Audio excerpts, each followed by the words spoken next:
first real life interview with two wonderful people that I've met virtually, honestly through an app. Yeah. And another mutual friend, Brittany. So I'm Brittany Jacobs, and this is Brittany Lund. Brittany Lund. I'm John Mueller.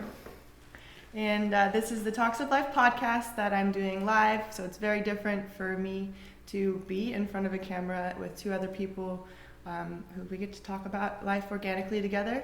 And that's what this podcast is intended to do. So I hope this creates a nice community for everyone to enjoy this conversation in. And if you have any comments or questions, leave them in the feed, of course. So I would like to just start by introducing a little bit more about myself, of course. I am a native Floridian. I grew up in Port Charlotte, Florida. I did attend Florida Gulf Coast University, so I have a communications degree from that university. And essentially, I've been a free spirit gypsy traveler for the past 3 years. And along that journey, I've met some really awesome people who've inspired me to start this podcast, and also just want to invite them to share their story. So along my travels, of course, these are more wonderful people that I'm meeting. So I'm delighted to be here and get to share more about their purpose and their mission and what they do with their life, of course. So Thanks for having us. Of course. Yes, Thank you. It's fun to do a podcast. The Brittany's. The Brittany's. We're going to just kick you out and be the Brittany show. Okay. That's okay. So if either of you would be happy to start by maybe just sharing a little bit more of your background, of course, where you came You wanna from. go first? Ladies first. And how you ended up in Yeah. Naples, Florida. Yeah. Oh, wow. Well, okay, so Brittany Lund. Hi, everyone. Let's first start with the elephant in the room. Boom! It's Ash Wednesday, and I grew up Catholic. I still have my own personal relationship with the Catholic Church. However, I believe that the light of God is in each and every one of us. And so I got the ashes on my forehead today to celebrate that we are all, it is our divine right. Mastery is our divine right. Being masterful is our divine right. So I'm celebrating that with a big cross on my forehead.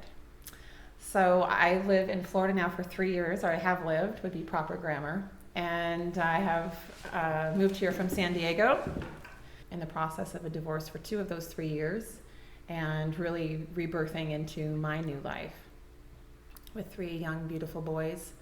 And I'm all about understanding the power of the body, the frequency of the body, and that really living into your best life is managing your vibrational frequency, and that the power truly is within yourself to live the life that you see yourself living, or something better.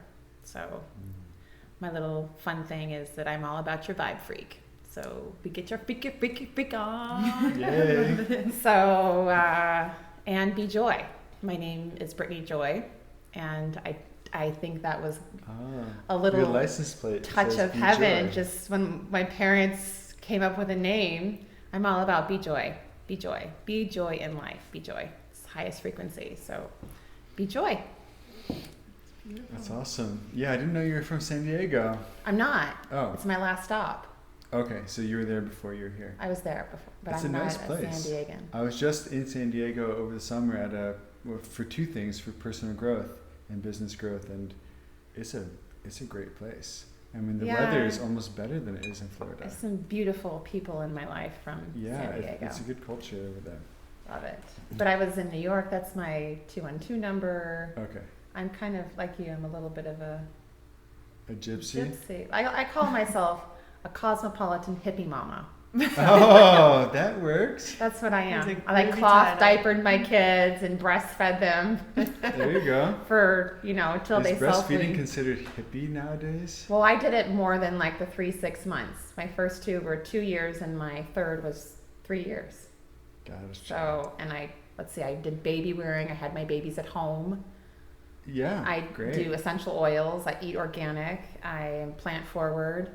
I recycle bottles. I'm like packaging. I tried to bring them back into the house, and so I'm very I'm very conscious of what's my footprint on the planet. Amazing. And that would kind of bring, don't you think? I'm a little bit of a hippie. I love that. But I'm cosmopolitan. Hippie. Like, notice my gold earrings and I like to have fashion too, so Yeah, I quite can see that. fashionable. No, that's a really Proud good you're description. Why did I bring a British accent into being fashionable? But I did. Clearly the Brits are fashionable.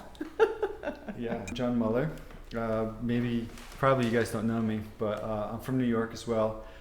The only interesting thing about me is that Let's cue the laughter. I mean, I'm You not, are enough. I'm not very normal, but the Hey, Dad.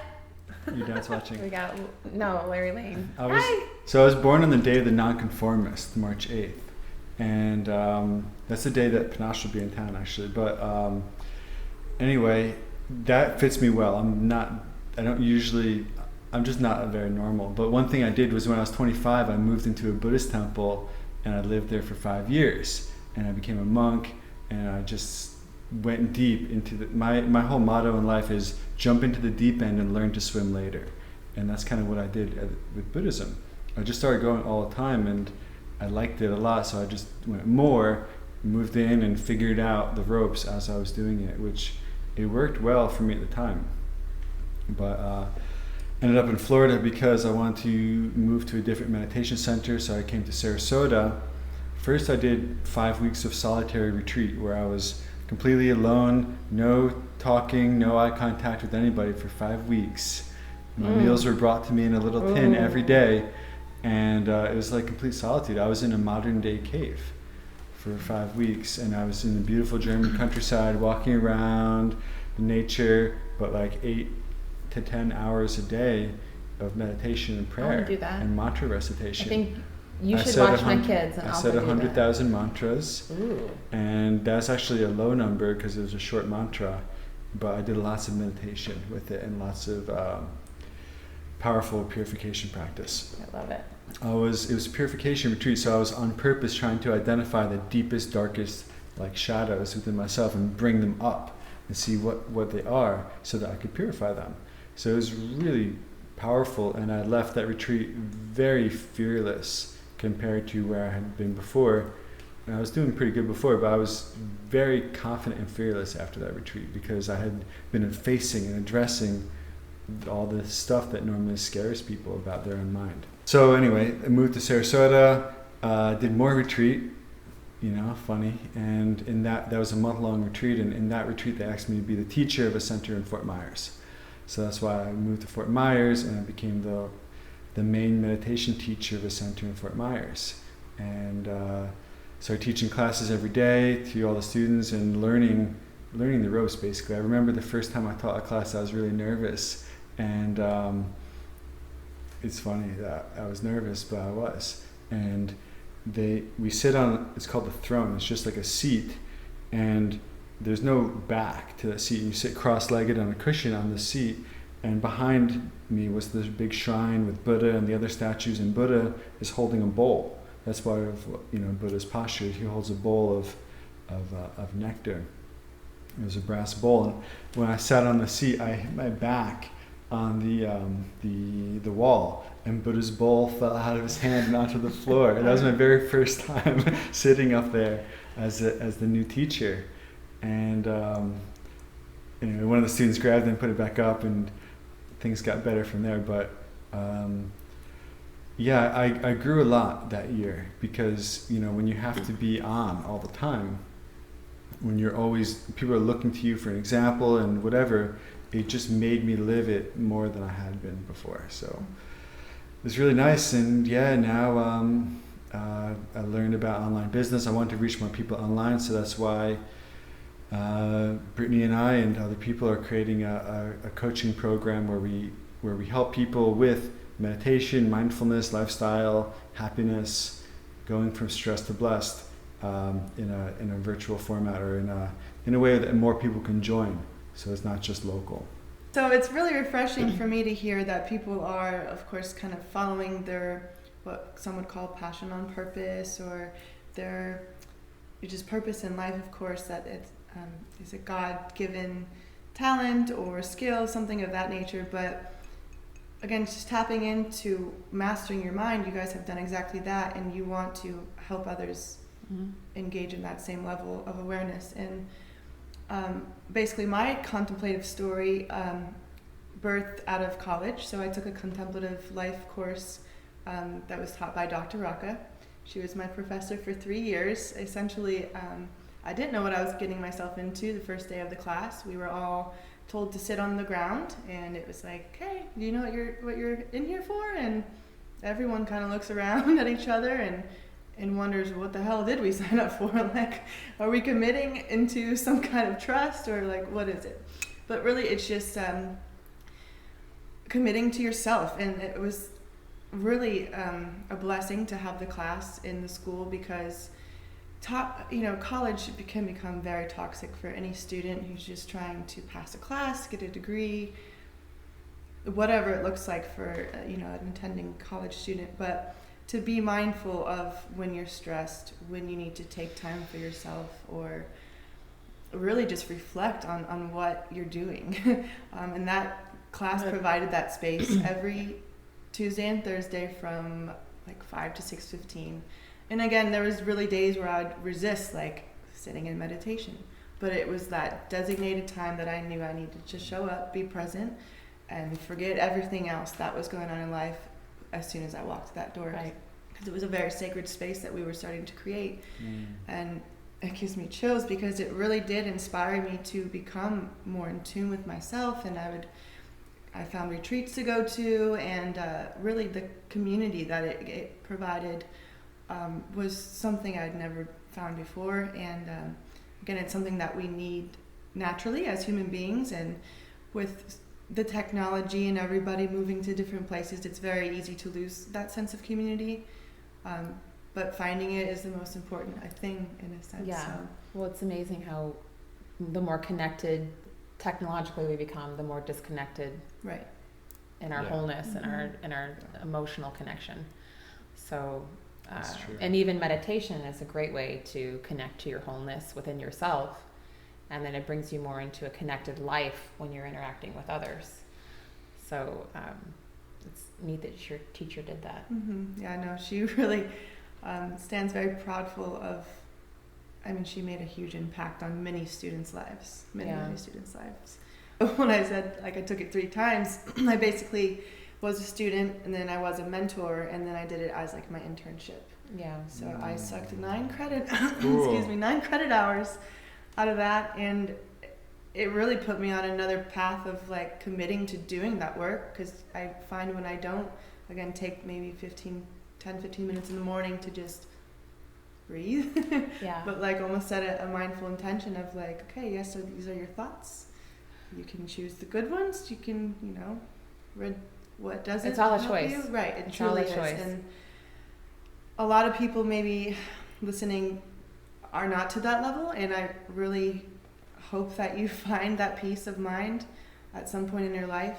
It's not easy, but again, it's a committed work that you want to practice. Surrounding yourself with good people, of course, to keep that. Your environment's huge, but a lot of it is taking the time to do the training. You took the class 3 times, and in the 3 times, you're beginning to develop that, see the nutrition of the food, the emotional food that you're getting from the consistency of it. Sure. And we talked about this the other day, that you don't just meditate and then you benefit from that one meditation. Your life becomes the cumulative effect and the impact of meditating over time. But it's interesting because I'm going to date myself right now. When I graduated from high school, I was in I graduated from Vail Mountain School in Vail, Colorado. And there were, I think, 10 kids in my class. I should know that number. There weren't a lot of us. I should know that number. But anyway, we could take off the 3rd trimester and focus on a senior thesis, because we were pretty much into college and what do you do to keep the kids engaged. And I did a senior thesis on the mind-body connection, and I went to the Tattered Cover in Denver, Colorado, which is a 4-story bookstore, huge. And way up in the back on the 4th floor, there was a little shelf on the bottom. So, product placement was not very important. And that was the book offerings they had for mind-body connection. That was it. And, there was Deepak Chopra was in there, and Wayne Dyer, and anyway, there were some known authors, but that was it. And I bought a book on Eastern versus Western thought, and still things that I cherish in my library. Now fast forward to you going to college and having it be an offering, which is really exciting to me. That's awesome. And that's a short amount of time. Sure. So I'll say it's a short amount of time. No, but that's that. There are years between that us. movement of, again, that wisdom that really Deepak influenced a huge amount of people. He no? did. Me. Yeah. Sure. He influenced me a lot. My dad had an audiobook from Deepak, a bunch of them actually. When I was moving one time, after college. When I was in college, I went to school for engineering, and then I switched to psychology. I love psychology. It gave me a direction in life. In fact, one of my teachers said, the qualities of the counselor themselves are at least as important, if not more important, than whatever techniques that they're using. And that set me in a direction of improving myself so that I could help others. And I fell off track for a little while, went back to engineering, and I was in this in-between spot, and Deepak Chopra's book, The 7 Spiritual Laws of Success, really helped me. And in that book, he talks about your dharma, or your purpose in life. And there's a simple way to find it. All you do is think like, what am I really good at and that I'd love to do? It puts me in the flow. I lose track of time, whatever those things are. And then how can I use those things to help others? How can I turn and help other people using my unique gift or talent? And at the time, it moved me, and I was like, I can't keep doing engineering because it's not my unique gift and talent. I'm mediocre at it. I could do it. I don't love it. I hated it, really. And it made me feel like dead inside, and at some points I felt like maybe that's okay to feel unhappy and dead inside, and because I'll be happy later when I get the life I want. But I eventually got the courage. I remember I used to teach snowboarding, and I was on the mountain teaching a class, or I was in between classes, and I remember going back and forth between, I'm going to be an engineer and just see how that felt. I'm going to be a counselor and a therapist, see how that felt. And when I would think, I'm going to be a counselor, the life would come back in me and everybody else, and I would see, it's like the magic of the world would reappear, and I would be able to connect to other people, I had empathy, and the world just came alive. And when I would think, I'm going to be an engineer, I'm going to do engineering, everything, the life left me, and everybody just became this like empty cardboard cutout type of person. I couldn't even connect with anybody. I didn't feel empathy. I felt nothing. It was like an empty, hollow, dead world. And I did that enough times to put it together. I'm just like, I can't keep doing what I'm doing. And so I dropped out of engineering school. I didn't know what I was going to do. I think sometimes in life, we don't know the next step, but we know where we're at isn't the right place. And a lot of people aren't courageous enough to let go of the old thing before they find the new thing. And for me, at the time, I dropped out and I didn't know really the next step. And I found classes on becoming a drug and alcohol counselor. And as soon as I did and decided to do that, everything came together. The money came to do it. I got in. I got an internship with the sister of the person who holds the classes. And I got hired. And I became a counselor. So like my dream came true. And I just, that job, it got me a letter into graduate school for social work, but it also was how I found the Buddhist temple. So that flow all started from finding my purpose and Deepak Chopra, and just understanding like, I have to do what I'm here to do. I can't just keep doing something that isn't right for me. We have to put our unique skills and talents to good use, and we need to put them into the service of others. So that was what Deepak Chopra did for me. That was the main thing he did for me. Well, then you have you started on that trajectory in a natural way. But for me, I've always known what I wanted to do. And I was, I totally sidetracked, which I think a lot of people do in life. You go, remember the movie Sliding Doors? Which door do you choose? Gwyneth Paltrow. I keep aging. I don't myself. watch movies. I just don't watch that much. How young are you? Anyway. I was a monk for 5 years. I got an excuse. I didn't see lots of movies. So I was in the TV path, and I was creating conscious content, and I was on that path, and I met a man, and I was insecure, And I attached my life, my star to his ship, in a sense, metaphorically speaking. Yeah.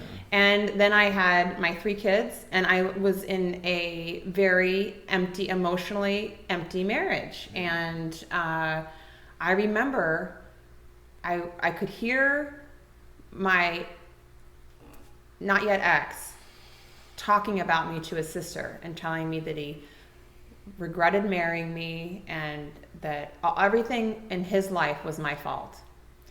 And I had been at this point so many times before, but I called my dad. It makes me emotional. I called my dad. My dad's just this amazing giant of a man, and he's beautiful. And it was like 9 o'clock at night on the West Coast, and so it was midnight here. Called my mom, her phone didn't pick up, and I called my dad, and he picked up. And I said, Dad, it's Brittany. I just can't do it anymore. And they had just seen me for Christmas, and they saw how sickly I looked and how I looked like I was dying. And they were really concerned, and they had heard how my husband was talking to me. And my father said to me, baby, it makes me so emotional. This is the beauty of community, It's you know? beautiful that he would say He that. said, baby, I'll catch you, but you have to jump. And there were so many moments in That's my amazing. life where I wasn't willing to jump for all these fears and for all of the wanting my kids to grow up under one roof and wanting this picture perfect. And there was 10 years. And I just, I kept building that life that wasn't ever going to happen. And he said that, I'll catch you, but you have to jump. That's a beautiful thing to say. And he has. My parents have caught me. They've really caught me, and which is why I moved to Naples, which is where they live. But it's just, that's to now then be back on my path and to be in my fullness and my light and in my trajectory, and really getting very clear on why I made those choices and healing that part of me, but also learning that I have to put boundaries around who I will experience in my life. So community is so important, and yet it's having the right community. Just having people in your life is not the food that you need. Mm-hmm. Having the right people in your life that see your light, that support you, that lift you up. And on your Facebook page, your beginning expression of who you are is you are enough. And it's so ironic because I was just with my friend Panache Desai yesterday celebrating the release of his new book. Yay. You Are Enough. There you go. It's in bookstores now, everyone. So, but Panache spent 2.5 years just birthing this. And I mean, what such an old topic, and yet such a necessary topic, because we all really struggle with our enoughness. And, I've spent a lot of time forgiving myself for that decision that I made 12 years ago. 12 years ago. And everybody says you get your kids out of it, and I have, and I have my own spiritual philosophy around that. But that I made such a life-altering decision that has really shaped a large part of my life from an insecure place. Mm-hmm. And how often do we do that? But you jumped, and you did the total opposite too, right? You did the insecure movements, and then you jumped with faith. And that's beautiful. I'm in my pivot. When I was in San Diego for those conferences, one of the videos they showed us a couple times was from Steve Harvey, I think his name is. Have you seen that? Where he does this whole monologue to the audience about how you have to jump. It's like you will be caught, but you have to jump. You have you have these wings, you're on the edge of the cliff. A lot of people in life, they've already jumped. You have to jump. And he's like, the thing is, your wings aren't going to open right away. Yeah. But you still have to jump. And if you stand on this edge, you're going to be wondering your whole life, what would it be like if I had jumped? And when you jump, you get to know what it's like to live your best life. So I think it is really important. And a scene that comes to mind from a movie, for me, is Indiana Jones. In right. I love that one of the scene. movies, right, yeah. where he can't see the path in front of him. He has to jump, yeah. He has to just take a step, It looks like an empty canyon, but there's a very thin path, and if there's optical illusion, and he knows through all his study and logic and whatever, the path is here, but he couldn't see it, and he had to just step with faith each time, and he made it across. Such a great and that is basically what it's like for us in life. We need to jump, and we need to take those steps, even though it doesn't look like there's a floor, even though we can't tell if we're going to be caught. We still have to go anyway, and be smart about it, and maybe wait for someone to say, "I'll catch you," but or not, right? But when you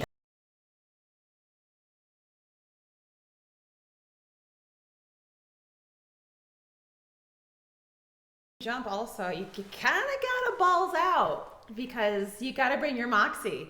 I was in Hawaii over Christmas, and I decided, as part of my 2020, I'm going in to cliff jump.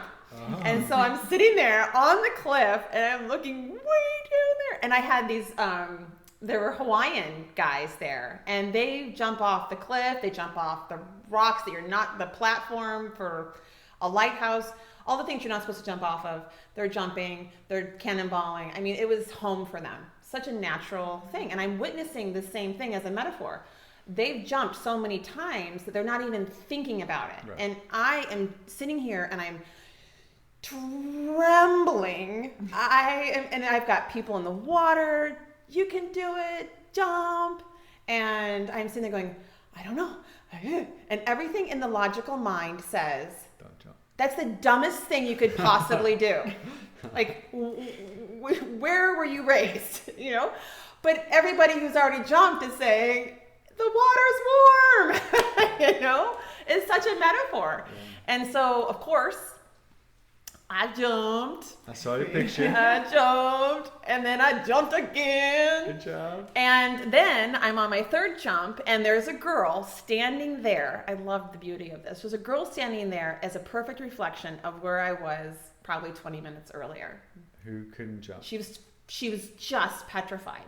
And so I coached her. And first I had her to deep breathe, because she was hyperventilating. I wasn't. But she was just this oh my God. She wanted to do it, but everything in her brain was saying, girl, And she was with some friends. And so I sat down and I coached her, and she jumped. And then the next day she saw me, and she ran up and gave me a hug, and she's like, I'm so glad you helped me through that. I'm so glad you walked me to do that jump. I'm so proud of myself. And she had this lilt in her step, which is so true for life. When you find your wings, right? You jump and you find your wings. She found her power. And she was walking taller. I did that. She had some swag. Well, and she had some success. It's all, my dad used to say, when we'd come home as kids and we were all, boo-hooing, or friends weren't liking us, or what, he would say, you know what you need? You need some success experiences. It's true. It's true. That's beautiful to say. Yeah. I've not met my biological father, so to have that solid foundation of calling dad and asking for advice, or just unconditional love, of course, I was never there. So for people who don't have that, where would you, even to help that one-on-one stranger, do you think there's a real place where people can go for that support? Well, when I was in the bookstore yesterday, celebrating Panache with this book, my kids were asking for toys. And I said, okay, what do you want to put on your wish list? And this grandma came bouncing around the corner, and she said, those are the most amazing words I've ever heard a parent say to a child. Because, you go into a store and I want this, and I said, I'm sorry. And she goes, you just said, what do you want to put on your wish list? That just ends it right there. That's so brilliant. And I actually know her daughter. I could see, she smiled, and I said, are you? And she goes, yes, I am, because her smile is so her daughter's smile. And we started talking, and she adopted a little boy in town who lost his grandma. So I think that very often in life we find our family, and I am very blessed with spectacular parents. And yet I have a girlfriend who was adopted, and she never really bonded with her adopted parents. And we talk about it to this day. But I have, siblings who are adopted, and we're all one family. There's no delineation.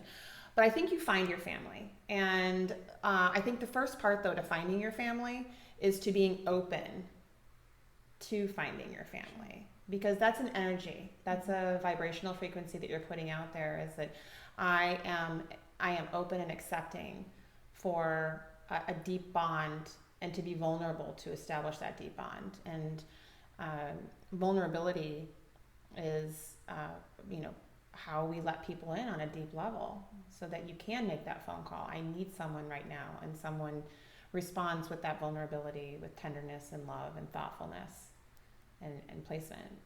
I don't know, what do you think, John? Yeah, I think, for me, my parents were there, but they weren't incredibly supportive or nurturing in a spiritual sense. So I had to go outside of that dynamic to find the mentors I needed. And that was something that I feel lucky enough to have had that drive of being able to find mentors and learn from them. And it comes in strange places sometimes, like my friend's dad, who we worked construction with. I learned so much from him. I learned about, crew, and teamwork, and how to be a man, really. I learned that from my friend's dad and my friend, on a construction crew. So that was one of my mentors. That was like a family that we had. It was like a 5-person crew. We had an hour or so car ride to New York City-ish, and then an hour or so car ride back every day, and we worked together. So I became family with them.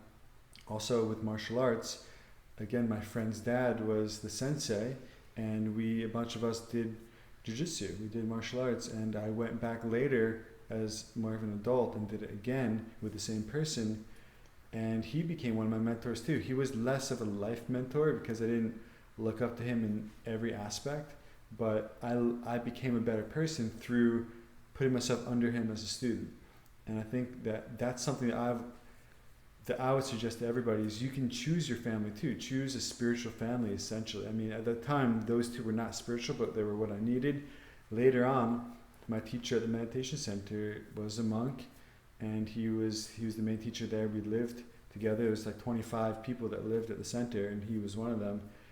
He got ordained as a monk when he was 18 years old, and he was about 50 or so when I knew him. And right before he came to the temple, he was on a 3-year silent retreat.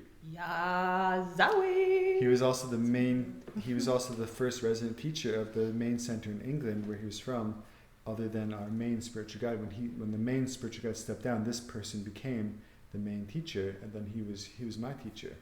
And he was really my father. Like, he was my spiritual father. He still is really my spiritual father, and I've learned so much from him. And as I reconnect, I'll be learning more. But I think we need to choose our mentors, and we can choose our family. And I think a key part to that is ask. I have a foster sister who's been with us since kindergarten, and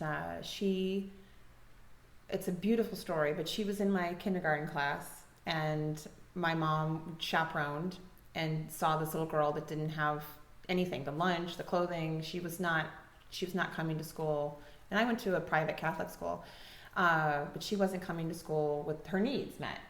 And so my mom said, we are so blessed, we should help someone in the community. And through guiding us, she brought it into our classroom, and we chose, that's how my mom, made it our choice, which was beautiful, to love on Destiny. And we brought her home from school after the end of school and for a play date. And at the end of the play date, she was living with her grandma. She picked up the phone, and we asked if she could spend the night. She picked up the phone, and she said to her grandma, "Grandma, can I stay the summer?" And we all looked at each other like, we just asked for an overnight. But this child was so hungry, and she saw something that she was going to fight for. Yeah. As a kindergartner. Yeah, beautiful. Yeah, that's 5 years old, 6 years old. And it's amazing that she asked, like you said. Yeah. It's like that asking is so important. What if she had remained closed and didn't ask? Yeah. Right? Like, how many opportunities have I missed out on because I didn't ask? And that's something that everybody can do. Yeah. It takes courage and faith to open your heart and ask.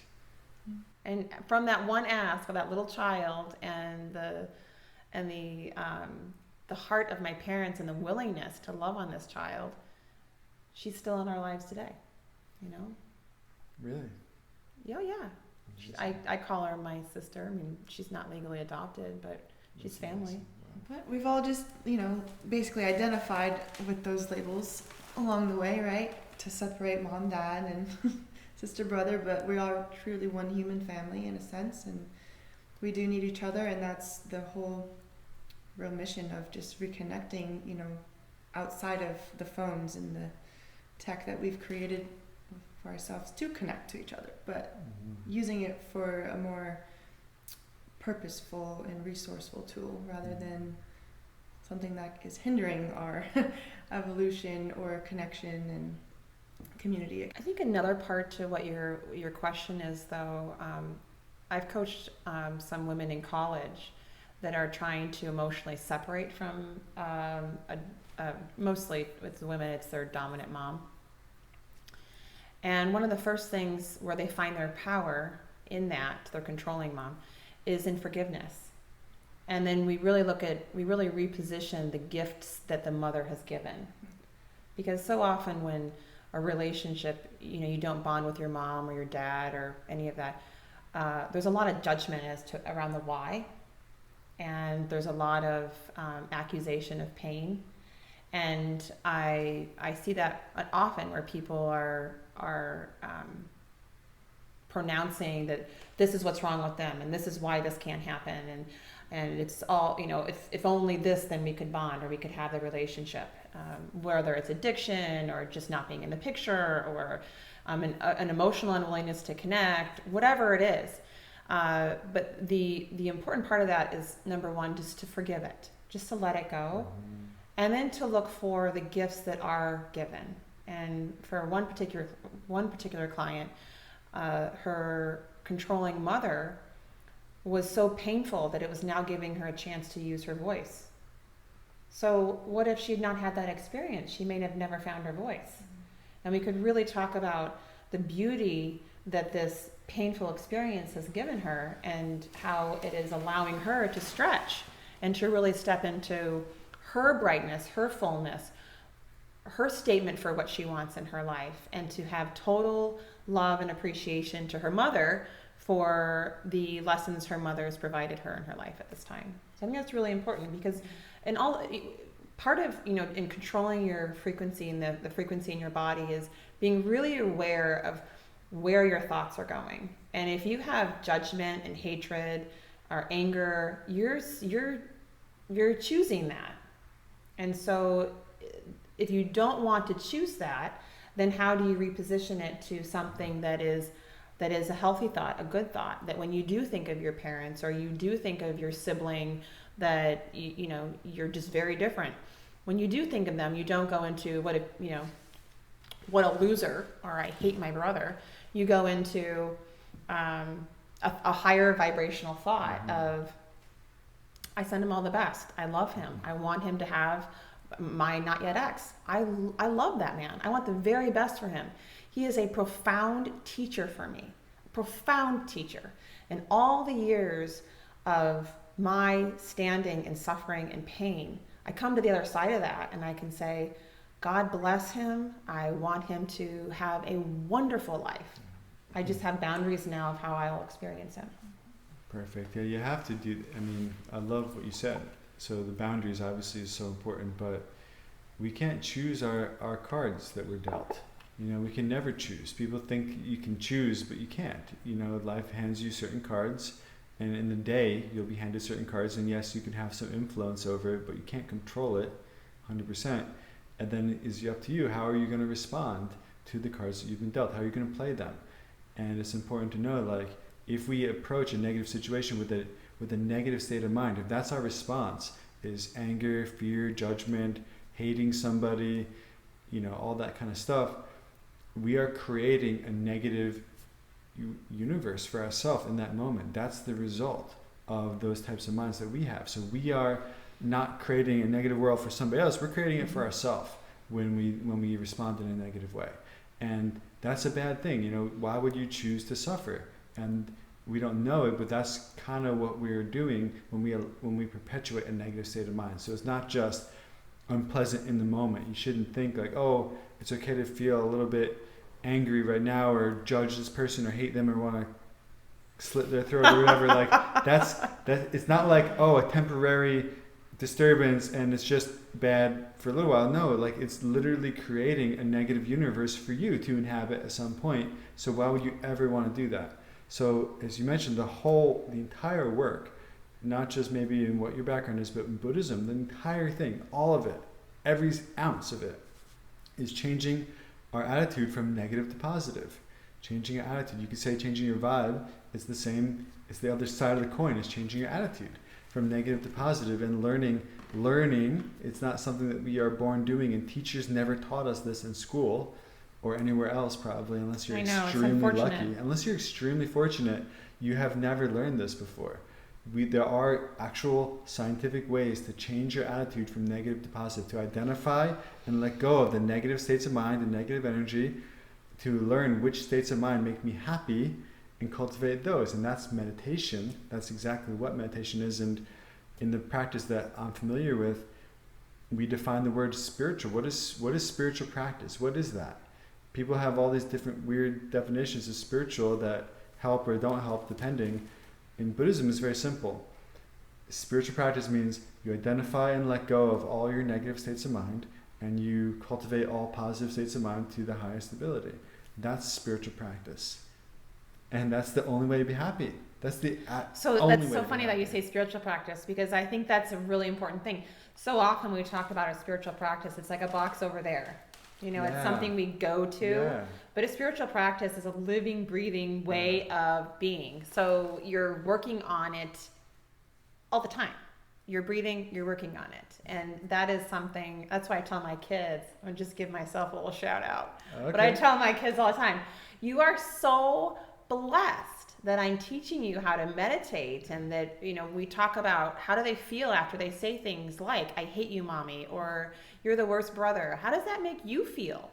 What's going on within your compass? Yeah. But it's true, teaching people from a very young age to be masters of their own thinking and masters of the words that come out of their mouths, because with the words we are creating the sorcery of our lives. We are creating constantly through, it says in the Bible, in the beginning was the Word, and the Word became man. Spoken word is our power. Thoughts become things. Well, how do thoughts become things? Thoughts become things because we are a human species that speaks, and thoughts become things because we speak those things. So the thinking is the it's like I think of like a Merlin. It's like the big pot that's stirring. He's stirring the pot to create the magic, and then he puts whatever he's got in his pot into his wand, or dips his wand in there, and then he goes like that.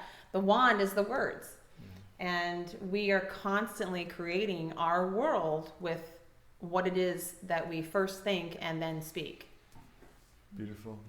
I would love to merge into how your path of creating conscious media became part of your life too. You said that you didn't know what you always wanted to do. Was that? I was ahead of my time for that. I really was ahead of my time. Yeah, for sure. And I really was. And like when I was in news, I would wear really chunky necklaces, and my news director would always say, "You can't. You have to simplify, simplify, simplify. You shouldn't. You should not be the object that people watch." And I'm like, well, I like this, and I'm gonna be on the camera, and I want to wear this big, chunky necklace. And sure enough, Katie Couric did it. She came on with this big, huge blue turquoise necklace, and everybody was talking about it. And I was ahead of my time. After Katie Couric did it, then it was okay for me to wear chunky necklaces. And same thing with media. I got into TV to understand the machine, to work with it, to create content that was about making a difference. And that's why, the passion part of media for me has really been about interviewing all the thought leaders that I've interviewed, and participating in really big thought environments as a result of knowing how to turn on a camera and talk to people and engage them.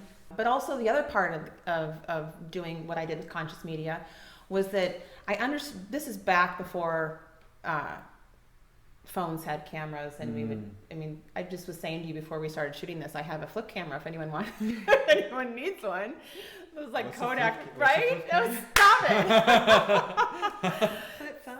No, we used to turn on these little cameras. You know what I'm talking about.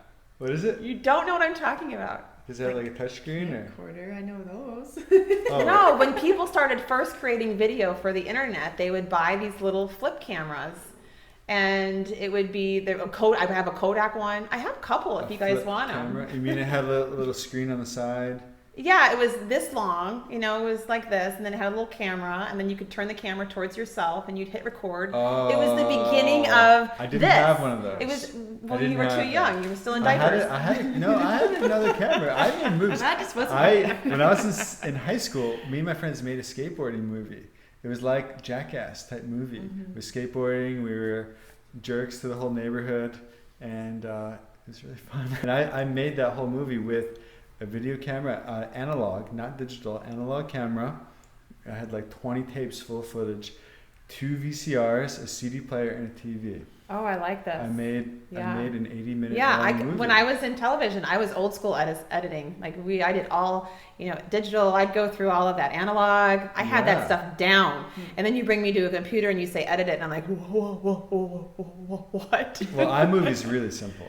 If you I know it is. I know. So anyway, I learned how to with using the camera. I noticed that people, when you would turn the camera on, people would step into what they felt was a better version of themselves, and the camera became this piece of power. Beautiful. That I had. That people would say, like, I'm on camera. Wow. This is. I was watching a workout video the other day, and she's working out, and people are walking in the background, and they're not even noticing that she's videotaping herself working out. She's so like, normal now. It's so normal now. But when I was using this stuff, if you pulled out a camera, and I would walk around with, I had a little Canon video. If I would pull that thing out, you'd have a crowd immediately, because the camera was this piece of power and curiosity. Wow. So I would coach people by putting them on camera. That's a good strategy. And I would have them really talk to the camera to understand how they come across. And then we would study it. And then from studying that, we would get into insecurities, facial tics, verbal tics. But it would be a way to really dig deeper into someone by watching themselves. What's interesting is when I was a substance abuse counselor, I did group counseling and individual counseling. Sometimes with the same people, sometimes I only had them in groups, sometimes only one-on-one. But I noticed in one-on-one counseling, you can put on a different face and not really be yourself. But in a group, it would bring out more of like who they really were. Just like the camera brings out themselves in a way where you can notice something faster and correct it. The group did the same thing. And I really, because of that, I really like the group model, which is why that's kind of what we're going to be doing is group coaching. So if you want group coaching, contact us. That's right. Uh-huh. So that's where conscious media really, I really wanted to use this tool as an avenue to incite a shift in people to really see and own their greatness. I mean, this has been my thing for years since anybody watching on Facebook from my childhood can all say, that's you, Brittany. Because it's just been who I've known since I was a little kid what I'm about. And in fact, I very often didn't socialize with my peers because I found that I was drawn towards a different conversation. Even in college, I just was always drawn towards a different conversation. And I was typically the kid the person that wasn't invited to parties in college. Oh, Brittany, she's so weird. Let's not invite her. She's gonna bring her camera. I have lived rejection. She's gonna record all of this part. Y'all, I know rejection. I have lived rejection. And every chapter of my life, I have lived hardcore rejection. So I know what it feels like as well. Yeah, that's a Pisces thing, right? Mm-hmm. Yeah. But I'm not a Pisces. I'm not. But for us, though, Pisces get kind of kicked out and shunned by society, and they don't fit in really. So it's okay. We own it. Well, I think even for me, that's like I'm a Leo, and so you're like a leader. Right, but I had to learn because for a long time I had a bite. If you reject. Still,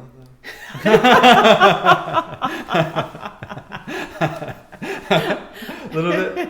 A very kind, What kind of- mindful. What kind of a bite, gentle John? bite. Kind, mindful, gentle. That would be a nibble. It's okay. Doggy. But it's important to stay grounded and keeping that fire. Don't set the boundaries, but still protect I do. yourself. Right? I do. And Yes. That is true. Keep the bite.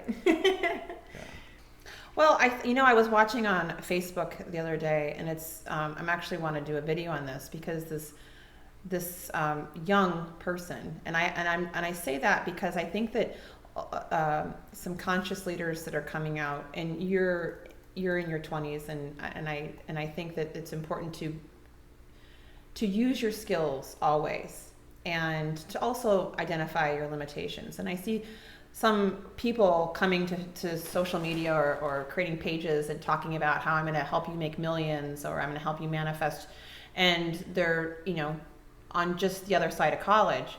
And while I don't discount that they would have the tools, there's also the life learning and the wisdom of time, or asking a lot of questions like you're doing, and wanting to learn from people. But there was a post on Facebook by someone who, I think she's probably 23, she's very young, and she was saying, people send me their good vibes or they'll pray for me, and I don't want that stuff. Whoa. And her whole point was, her whole, and then this whole platform got very triggered by it. And then she said, haha, I triggered all of you, and it just goes to show you all how dependent you are on other people's opinions, and how emotionally weak you are. And if you want to learn how to not get triggered, then come to me for coaching. I thought, oh, sweet child. It's actually a good strategy. The boo-boo bear needs some help. That is one twisted way. So, but it's I pretty understand. smart. Well, you're talking about being a disruptor, and I do think I do think there is an upside to being a disruptor. However, I don't think you want to. You don't find your tribe by hammering over the masses. You didn't hold on, trigger your tribe. So. Yeah, but she's in a manifestation platform talking about how triggered everybody is, and everybody's saying we need to send you good vibes. And I think what she completely had discounted was that we are a collaborative species. We are all connected. And so I say this with things that are happening in my life, with my divorce, with my children, with myself. Just send me some good energy, because there's such truth in that. There's such truth, and that we're two or more. The Bible says we're two, and I don't read the Bible. I've quoted it twice in this talk, which is really kind of cool of me, because I was never the person that went to Bible. You have a cross on your forehead today. And I got a cross on my forehead. You got your pants. Celebrating the light inside of me. But where two or more are gathered. And why is that true? It's true because you create cumulative energy. And when you are, why do we pray for people when they're in the hospital? Because it helps. Why do we get together and there's it's not called the Consciousness Project, I'll remember the name, but they've actually shown that when people carry a thought together for world peace, that there is an effect on the energetic frequency of the planet. This is the same group that studied world attacks. There's meters, all random number generators all over the world. You know what I'm talking about? It's through heart math. I've seen similar things in the It's through heart math, and they have these random number generators all over the world, and they showed that through big things like the tsunami that happened in Thailand, 9/11, they've shown through these big things that right before the event happens, there's a coherence that happens with the random number generators. Why is that? Because our psychic consciousness, our collective consciousness is so powerful that we can feel something happening before it happens. And that's to show you how connected we are. So to send someone good vibes or to pray for them, it's just natural. Yeah, it's good for you to want goodness for another person, and it's good for the other person to be on the receiving end of knowing that people are a part of their community. Mm-hmm, mm-hmm. Yeah, we all need that. I need that all the time, right? So I do pray for you all the time. Thank you. That's why I've been so happy lately. Yay! So I pray for you. Yeah, My was monk. Yeah. Yeah, and I think if we close off to that, it's obviously pride, which is not a good thing. But I mean, there's the other side of it is like, no, I don't want your sympathy. Like some people say, oh, I'll pray for you. But they just kind of mean, I'm judging you and I'm using my spiritual position as a platform where I'm going to be higher than you and judge you. And so I say, I'll pray for you. But really it means I think you're lowly and you need help from other people. Is that with the like, oh, I'll pray for you? I'm just saying some people mean it like that. And if someone says, no, I don't want your prayers, it could be like, hey, I don't want your sympathy. Actually, we're all on the same ground here. Well, her point was that you are in charge of your own life. So that you should not be triggered by anything. And I think that is actually, okay, you want to see being a disruptor? Yeah, please. I'm going to go out on a limb. That's a daft approach. What? That you should not be triggered by anything. Because is a strong word. Because hold on. Because when you are triggered, that is a landmine of information. You just stepped into a whole pot of, I'm going to learn a lot about myself.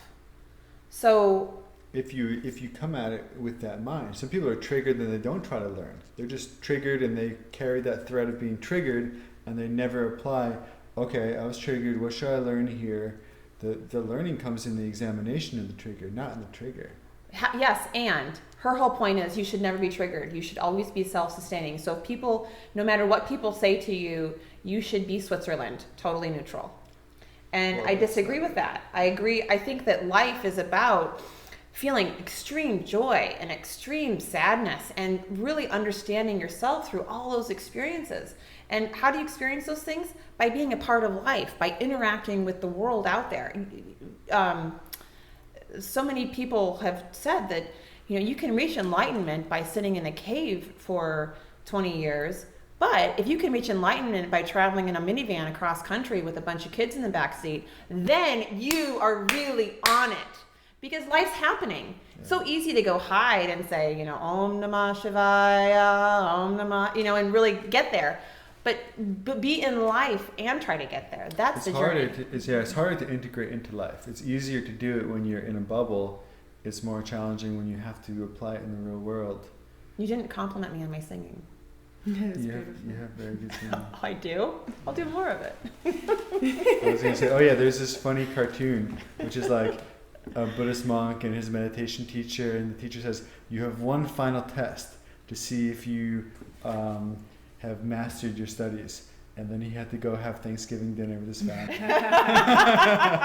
That's great. I could relate to that. Uh-huh. When I was living at the temple, I was very sheltered. I've broken out of that now, and I'm not sheltered at all right now, but I was, and I did find it challenging. When you're at a Buddhist temple, people are nice to you, everyone's so kind, and they see the best in you, and it's great. Let me tell you how great you are. People need that, and we need that too. And that was you said earlier, like finding a community that sees the best in you, and that is so important. But you have to test yourself in the real world, and we have to attain enlightenment in our life. We don't have to create a different life to do it. We can do it in our own life right now. It's a great place to end. Yes. Amen, amen, amen. Okay. Now go meditate, people. Thanks for having us on, Brittany. Yes, thank you. I'm very thankful that you could take the time, and always happy to do more and talk more about life. And if you are too, reach out to me on the website talksoflifepodcast.com. I'm the host, Brittany Jacobs, of course, and thanks again for watching. Bye, everyone. Thank you. See you later. Have a lovely Enjoy. day. Be blessed. Be blessed. Be joyful. Okay. Get that in there. Be joyful always.